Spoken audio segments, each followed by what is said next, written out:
नमस्कार मित्रों, स्वागत है आप सभी का शिक्षा के प्लेटफॉर्म लर्न फॉर शिक्षा पर। आज हम उत्तर प्रदेश की क्लास 2 रिकॉर्ड कर रहे हैं, जिसमें कि आज हम पहली क्लास में हमने उत्तर प्रदेश का सामान्य परिचय पढ़ा था, जिसमें कि हमने उत्तर प्रदेश के बारे में जाना था कि उत्तर प्रदेश के क्या-क्या राजकीय पक्षी कौन-कौन है, पशु क्या है, राजकीय चिन्ह क्या है।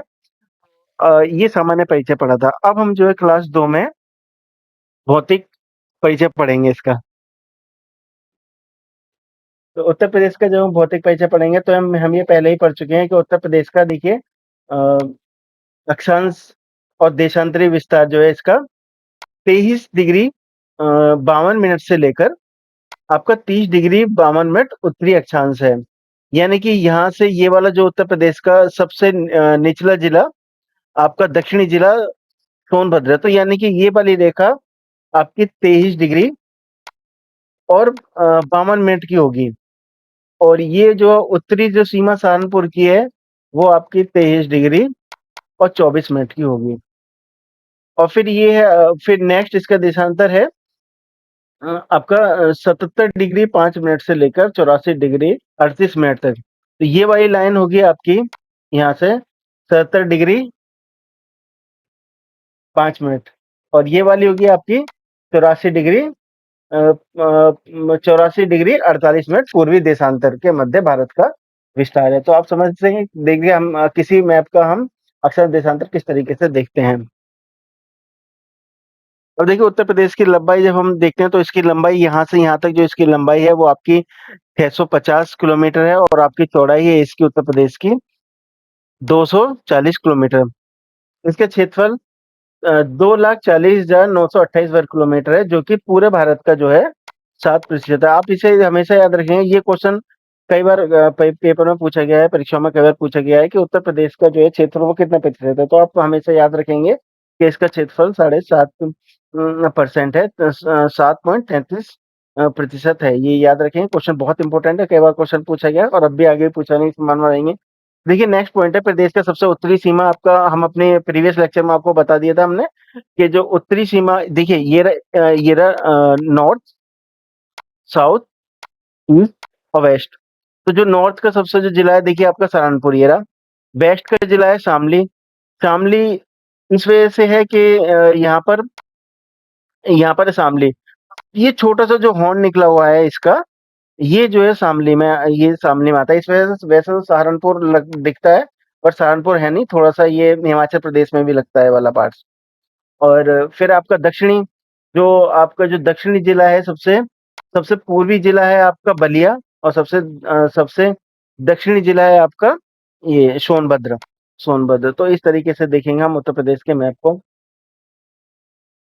ये दक्षिणी जिला आपका सोनभद्र है।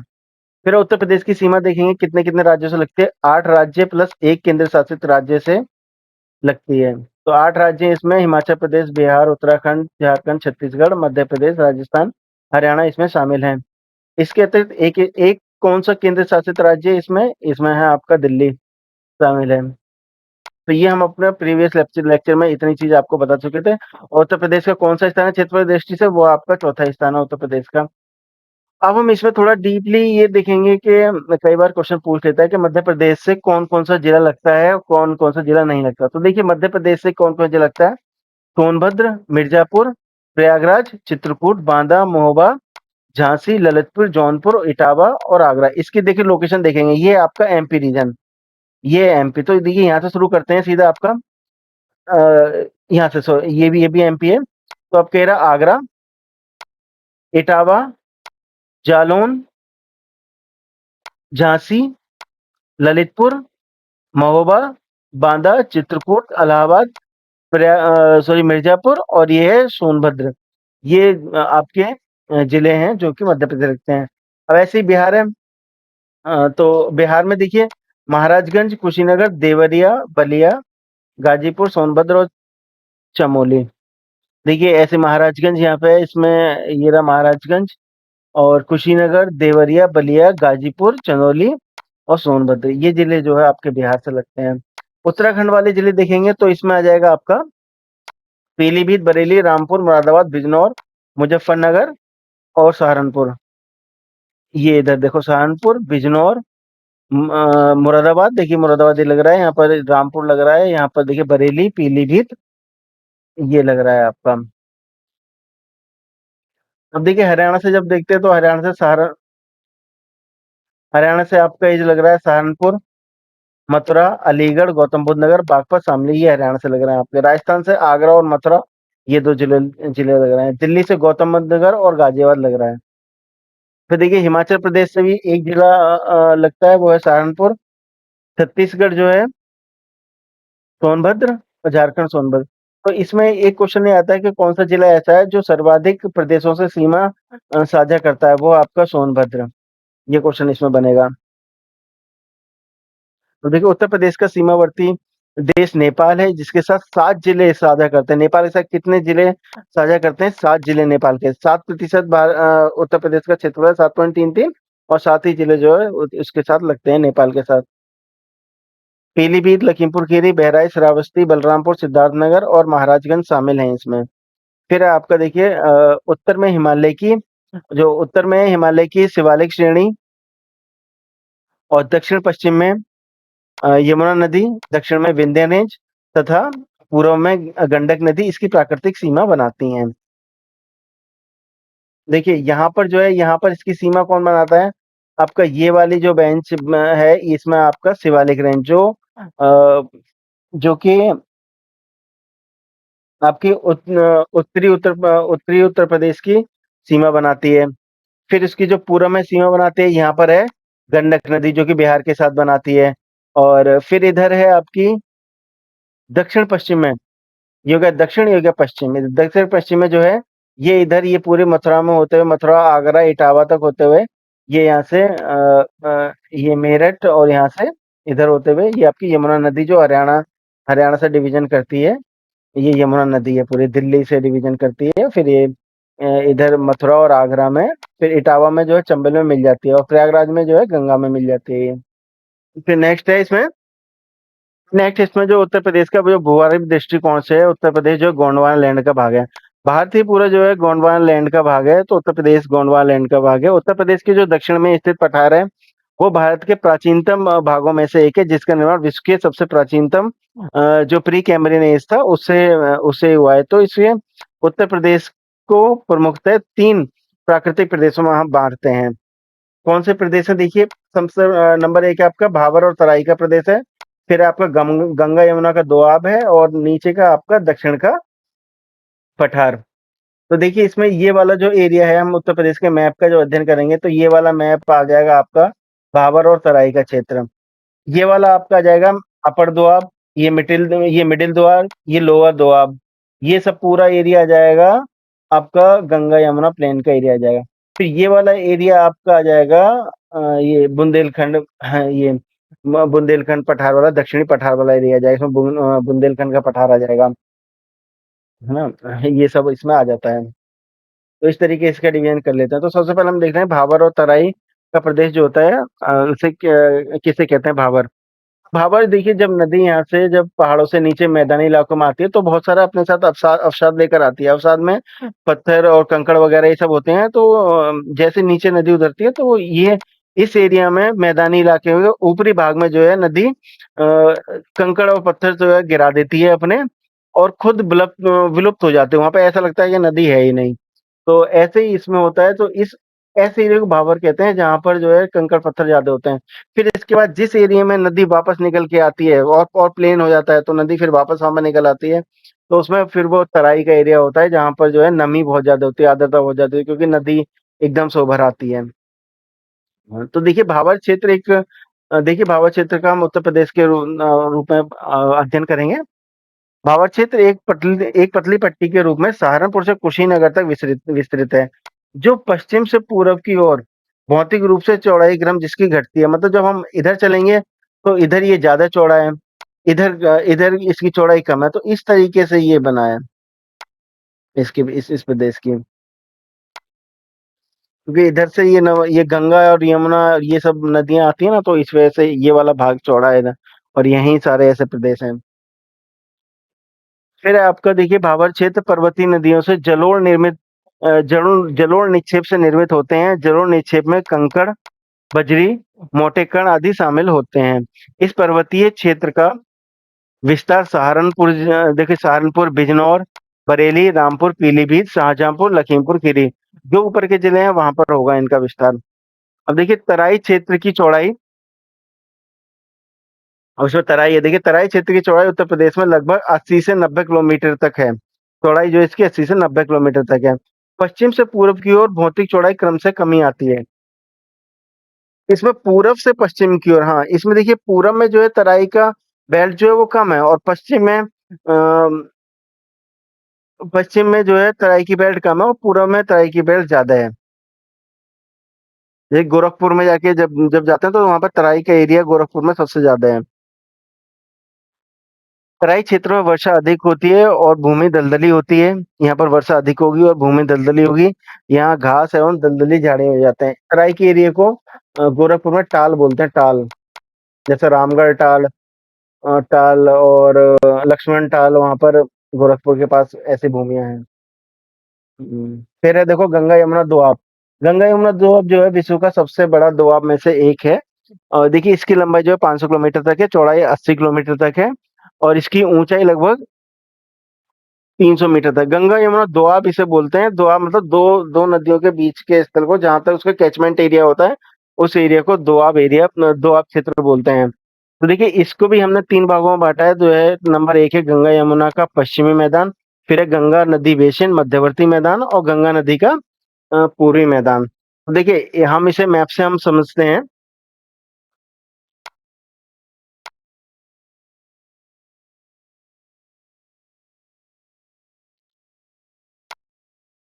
अगर मैप से हम समझते हैं तो देखते हैं इसमें, ये रहा आपका अपर दोआब। अपर दोआब, इसमें आपका इसे हम पश्चिमी मैदान बोल दिया। फिर आपका इसमें मध्यवर्ती मध्यवर्ती दोआब, ये मिडिल वाला रीजन आ गया इसमें। और इसका ये आ गया पूर्वी, जिसमें पूर्वी क्षेत्र, जिसमें अवध प्लेन आ जाएगा, आपका बेतवा प्लेन आ जाएगा। तो ये सब इसमें आ जाता है। तो देखते हैं इसमें, यमुना नदी गंगा यमुना दोआब की पश्चिम सीमा का निर्माण करती है। यमुना नदी जो है इसका दोआब के पश्चिमी सीमा पर यमुना नदी यहाँ से बहकर आती है। तो गंडक नदी जो है यहाँ पर बहती है आपकी, इसके पूर्वी सीमा का निर्धारण करते हैं। इस मैदान का निर्माण जो है जलोढ़ मृदा, या फिर इसे कछारी मृदा ही बोलते हैं, इससे हुआ है।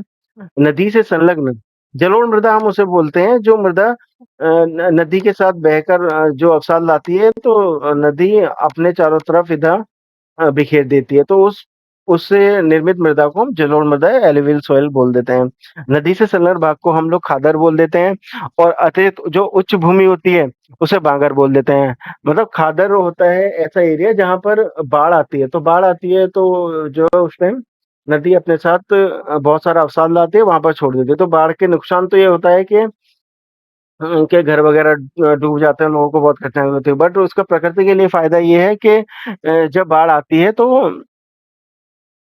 जो नदी है वो अपने साथ नवीन मृदा ले आती है, और उस मृदा में बहुत सारे खनिज जैसे पोटास, मैग्नीशियम, और ये सब चीज़ वो लेकर आती है अपने साथ, और वो आपके खेतों में और उसमें उस एरिया में छोड़ देती है। ये आपके खादर के फ़ायदे होते हैं। खादर के और बाढ़ के फ़ायदे होते हैं। फिर ऐसे जो उच्च भूमि है जहाँ पर बाढ़ नहीं आती, वो बांगर है। बांगर यानी कि पुरानी जलोढ़ मृदा। हुँ। जो पवन द्वारा निक्षेप सभ्यताओं द्वारा क्षिप होती है, इसे कंकड़ मिलते हैं। हरिद्वार से अलीगढ़ तक अपर दोआब है, अलीगढ़ से प्रयागराज तक मिडिल दोआब है, और मिडिल दोआब है, और जो पूर्वी दोआब है वो आपका जो है प्रयागराज से जो और जितना भी गंडक नदी का क्षेत्र है वहां तक का एरिया। फिर देखिए आपका जो है गंगा यमुना, हाँ, मैदानी क्षेत्र में पश्चिमी उत्तर प्रदेश, मध्य उत्तर प्रदेश, पूर्वी उत्तर प्रदेश शामिल है। गंगा यमुना विस्तृत मैदान के प्रमुख जिले कौन-कौन से? वाराणसी, जौनपुर, गाजीपुर, गोरखपुर, देवरिया आदि इसमें आते हैं। फिर देख लेते हैं जो दक्षिणी पठार क्षेत्र है। जो दक्षिणी पठार क्षेत्र है, इसका जो है पठार का आपका, हाँ, ऊँचाई है 300 से लेके 600 मीटर तक ऊँचा है ये। और बुंदेलखंड में जो है एक घास होती है, प्रमुखता से पाई जाती है, जिसे चिलास बोलते हैं। ये क्वेश्चन आएगा, चिलास कहाँ पाई जाती है? ये आपके बुंदेलखंड में पाई जाती है, और बुंदेलखंड के पश्चिमी भाग में काली मृदा मिलती है, जिसे रेगुर मृदा बोलते हैं। ये देखिए तराई वाला रीजन ये है। वेस्टर्न प्लेन आपका इसमें आ जाएगा। सेंट्रल रीजन ये वाला आ जाएगा। और फिर आपका semi arid south south plain ये वाला आ जाएगा। और फिर आपका सेंट्रल प्लेन ये वाला एरिया आ जाएगा, इसमें अवध प्लेन वगैरह ये सब इसमें आ जाएंगे। और बुंदेलखंड वाला रीजन ये आ जाएगा आपका। नॉर्थ ईस्ट प्लेन जो है आपका, ये वाला एरिया आ जाएगा, इसमें लखीमपुर खीरी पीलीभीत ये सब आ जाएंगे, इसमें बहराइच श्रावस्ती ये सब इसमें आ जाएंगे। और फिर आपका ईस्टर्न प्लेन जो है ये आ जाएगा इसमें। और फिर विंध्याचल एरिया जो है आपका, ये वाला विंध्यन थोड़ा सा एरिया आ जाएगा इसमें।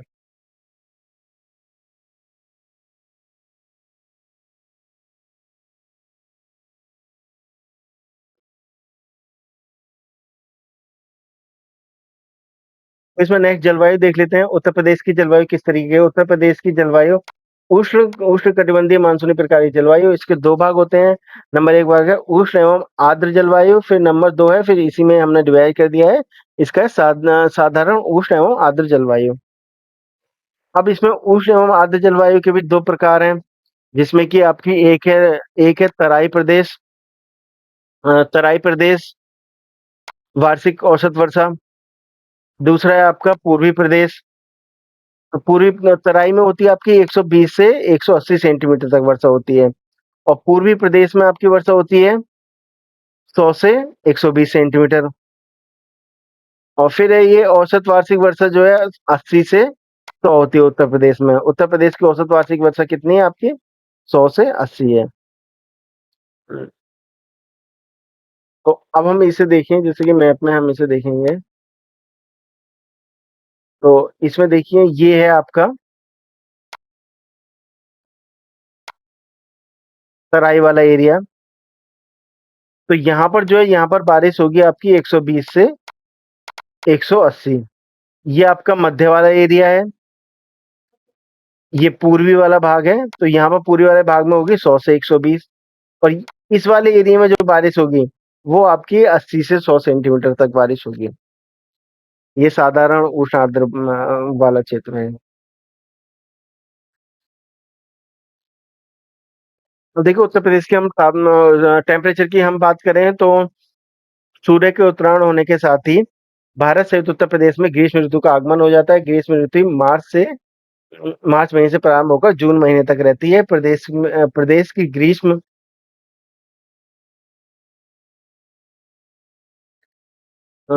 की ग्रीष्म ऋतु में अधिकतम औसत तापमान 36 से 39 डिग्री सेंटीग्रेड तक हो जाता है, और औसत जो न्यूनतम तापमान है वो 21 से लेके 23 डिग्री तक रहता है। और कभी-कभी तापमान जो है आपका 47 डिग्री रह जाता है, चला जाता है, 47 डिग्री तक टेम्परेचर चला जाता है। गर्मियों में यहाँ पर जो है लू हवा चलती है। प्रदेश के जो है झांसी और आगरा सबसे गर्म जिलों में से एक हैं, जबकि बरेली जिला जो है वो सबसे कम गर्म रहता है। और देखिए आप वर्षा की बात करें तो देखिए 83% जो बारिश है आपकी दक्षिण पश्चिम मानसून से ही हो जाती है, और 60% जो है बारिश यहाँ की लगभग जुलाई माह में ही हो जाती है। ये रहा। देखिए औसत वर्षा की बात करें तो यहाँ की 112 सेंटीमीटर होगी, जबकि पश्चिमी क्षेत्र में केवल 94% 94 सेंटीमीटर ही बारिश होती है।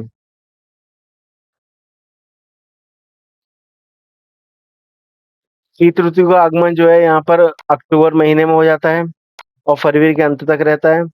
और टेम्परेचर जो है यहाँ का 28 डिग्री अधिकतम और 13.3 डिग्री न्यूनतम रहता है। और जबकि कहीं-कहीं तापमान जो है 10 डिग्री तक रहता है। मैदानी भागों में औसत अधिकतम तापमान 27 डिग्री 2 से लेकर न्यूनतम तापमान 10 डिग्री तक रहता है, जो कि रबी की फसल के लिए उपयोगी रहता है।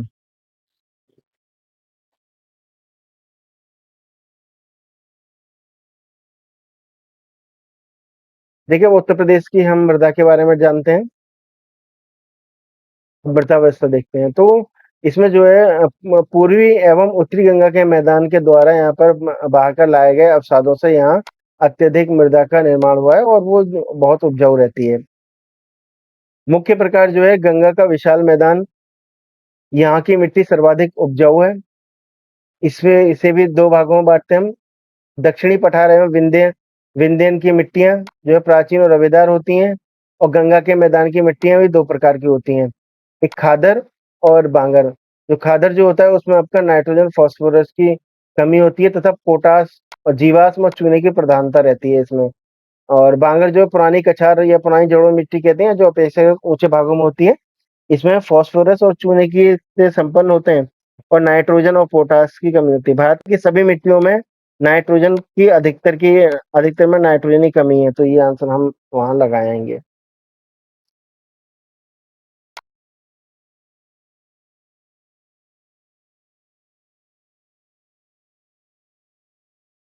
देखिए उत्तर प्रदेश सॉइल के बारे में लिखा है, ये जो भाबर सॉइल है, ये वाली भाबर सॉइल है इस एरिया में और ये वाली आपकी तराई सॉइल, तराई। फिर एलुवियल सॉइल इसमें है, यानी कि जलोढ़ मृदा पूरी की इस वाले एरिया में जलोढ़ मृदा है। मिक्स्ड रेड सॉइल है आपकी ये वाली एरिया, मिक्स्ड रेड सॉइल है आपकी। देखिए प्रदेश में जलोढ़ मृदा सर्वाधिक विकसित है और जो है भूड़ जो है हल्की दोमट एवं मिश्रित बलुई मिट्टी होती है जिसका निर्माण गंगा यमुना एवं उसकी सहायक नदियों में ढाल वाले क्षेत्र में प्लीस्टोसीन युग में 10 से 12 फीट की ऊंचाई टीलों के रूप में हुआ है। बांगर एवं खादर जो है ये हमने आपको बता दिया है, बांगर खादर क्या होते हैं। नोट्स हम अपने टेलीग्राम चैनल पर डाल देंगे, आप वहां से जाके डाउनलोड कर सकते हो और नोट्स को पूरी तरीके से पढ़ लेना। कुछ और इम्पोर्टेंट फैक्ट देख लेते हैं इसमें। प्रदेश की जो ऊसर भूमि है अनुपजाऊ, उसे रेह और कल्लर या बंजर के रूप में जानते हैं। क्वेश्चन कई बार आया है, फिर भी कई बार पूछा जाएगा। रेह युक्त क्षारीय ऊसर मृदा प्रदेश में सर्वाधिक विस्तृत है। जो अगर अनुपजाऊ भूमि है तो रेह युक्त है पूरी।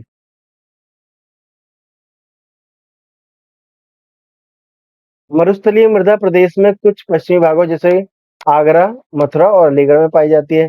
बुंदेलखंड मृदा जो है आपके प्रदेश के दक्षिणी भागों में पाई जाती है, जिसमें काली मिट्टी कपास के रूप में जैसे काली मिट्टी को हम रेगुर मिट्टी भी कहते हैं। इसका विकास जो है आपका झांसी, ललितपुर और हमीरपुर जिले में इसका विस्तार है।